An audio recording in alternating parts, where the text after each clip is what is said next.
All right, welcome back, everybody. Thanks so much for tuning in on this Monday morning. And it's a very heavy topic, and I warn you from the beginning, it's going to be a very heavy discussion that we're going to be having here on the program.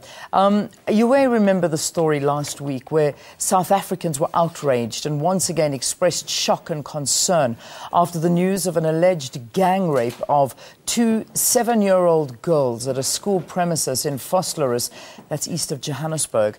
The 6 suspects, now they were aged between 7 and 10 years of age, have been suspended from the school while investigations take place. This is one of the many school-based sexual assault cases that have been reported. These include cases in 2010 of a 7-year-old girl who was allegedly repeatedly raped in the school toilets by 3 boys. One was aged 9 and the other was aged 11. Now, earlier this year, a group of boys allegedly grabbed a fellow pupil. They stripped him, painted him white, and then proceeded to rape him with a broomstick. And they were expelled from school. I mean, these stories are absolutely devastating, and it's not an occurrence that happens just, once in a blue moon. It seems to be happening more and more regularly. And we're going to tackle this conversation. We're going to find out what's going on and find out pretty much so, not who is to blame, but what is going wrong. And that, I think, is the angle that we're going to be taking on this. I remember on Friday we ran an insert on the very first story we relayed to you about the girls that were raped by those young boys, the youngest of which was aged 7-year-old. And this is possibly one of the youngest accusers ever in the country. And the outrage on Twitter was absolutely incredible. People asking questions, people adding their 2 cents worth as to why and how this could happen and what is going on with the fabric of our society. Well, that is something that we certainly are going to be discussing this morning on the program, when we urge you once again to send in your comments, send in your views and your advice as to how you think we try and better the situation and make schooling safer and basically the country safer for our children. Now, from the incident that we referred to about the young girls being raped, let's take a look at the next clip. And this is of the parents of the young girl who were allegedly raped recently. I found out from my child after she gave me a letter from the school asking me to come. I then asked her what has she done at school. That's when she told me what the boys had done to her. All right, so that was the parents' view and how upset, as you can imagine, that they were when it came to hearing the news about what happened to their children. To look at the underlying causes and how we, as a society, should respond to school sexual assaults. For the first part of the discussion, we are joined in a studio by Basic Education. We're going to be joined by Basic Education. That's going to happen in a short while. We've got Mbuyiselo Butha in studio with us. It's so good to have you, Mbuyiselo. Thank you very, very much for joining us on the program from Sonke Gender Justice. So, it's a devastating situation that we find ourselves in. And I mean, when you heard the story last week, what was your immediate reaction? Oh, that of shock. And that of shock, but also then that which said to me, in fact, these kids, they mirror what's happening in our society. That the kids that we're seeing them doing these things, in fact, are saying that there's a lot that all of us are responsible for as a country, as parents, because it's easy to blame them, it's easy to vilify them without asking the question, but what has been my role? What have I done as a parent, or generally all of us as society? Yeah. All right, so joining us on the line now, we've actually, not on the line, in our Cape Town studio, we've also got Dr. Charmaine Mana. A very, very warm welcome to you, and thank you very much for joining us on the program. Good morning, and thank you for the opportunity. It's an absolute pleasure. Doctor, I posed the same question to my guest here in studio with me, Mbuyiselo. What was your immediate reaction when you heard the story of these 2 young girls that were raped by their fellow classmates aged between 7 and 10 years old?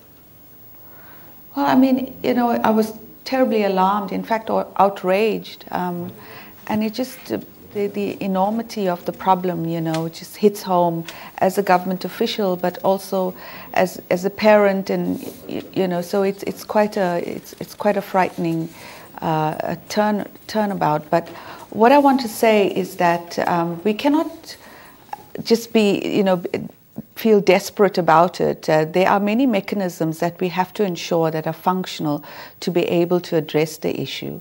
And violence itself, especially gender-based violence, and especially being Women's Month, has many structural reasons as to why it plays itself out. Because as a country, our default mode is violence. And we need to look at how, not only as education, but as community, as parents, that we are able to address it as a collective. Yeah. How do we do that? What do you think is the best way of doing this? I think, it's only when we have media, issues, then only we sort of react as a nation. As community. As the Department of Basic Education, we have particular policies that bring in the school governing bodies that look to parents to support the school in being able to actually implement these policies and programs, not only when there is a crisis, but to ensure that the school is functional so that it's safe. We have a broad school safety framework that looks to all the different components to work in harmony. We have a protocol with the South African Police Services that is supposed to assist schools. But more than that, violence often emanates in the home and the community. And although the school has the opportunity to address some of the issues, it cannot do it alone. Yeah. Broader as well, in terms of the curriculum, we also have scripted lesson plans for teachers to be able to create the awareness around gender-based violence and to teach prevention programs. However, teachers cannot do it alone, and oftentimes teachers are adults, they're parents as well, and sometimes they're not the best conveyors of these messages. So that is why we are, as a department, we are putting a lot of emphasis into peer education programs. We've come out of some very good partnerships as evidence-based programming, which shows that learners learn more from their peers when it comes to issues around gender-based violence. But also the clip you played at the very beginning where the parent asked, what has she done? That just goes to show the status of women in society. If there is a rape, or it's always the woman, what did you wear? So there is a kind of a default mode to blame women when there is gender-based violence, or young girls in the case of schools itself. And that needs to change, because those are some of the structural drivers of gender-based violence in the country. Yeah.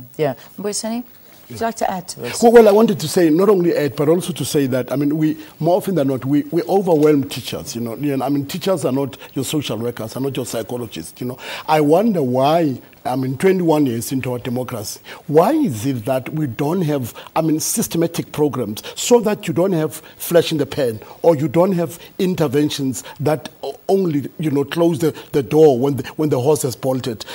We really, really expect too much from teachers, because on the other hand, it's content, it's curriculum, but you don't have a program that says in each school, and I ask myself, why, Leon, in each school you don't have social workers that are placed there, so that all of these things, it could be that a cry for help, that these kids, they need someone to talk to, they need to articulate their problems, but no one is there.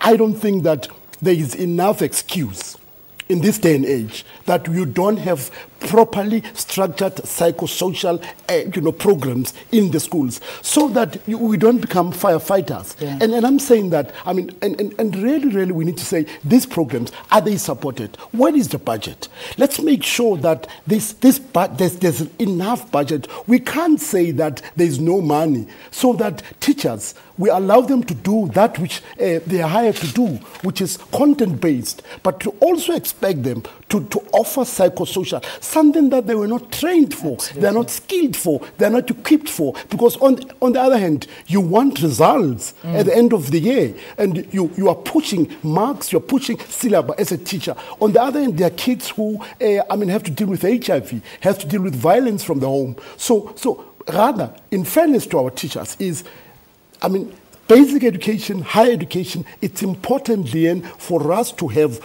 long, sustainable programs so that we don't do these, desperate measures, close the stable when the horse has bolted. It's about time that we say, let's put money where our mouth is. Absolutely, and I love the points that you've raised. And what we're going to do is we're going to take a quick break. When we come back, we're going to pose that question to Dr. Charmaine Mann, who perhaps can shed a little bit of light on this. I mean, what do you think about the idea? Put social workers in school. Let them be there. Let them be there for our children when we can't be there during those particular hours. Do you think it's a good idea? Well, Dr. Charmaine, I'm going to give you a bit of time to think about it as well, and we'll get an answer from you. Stay tuned.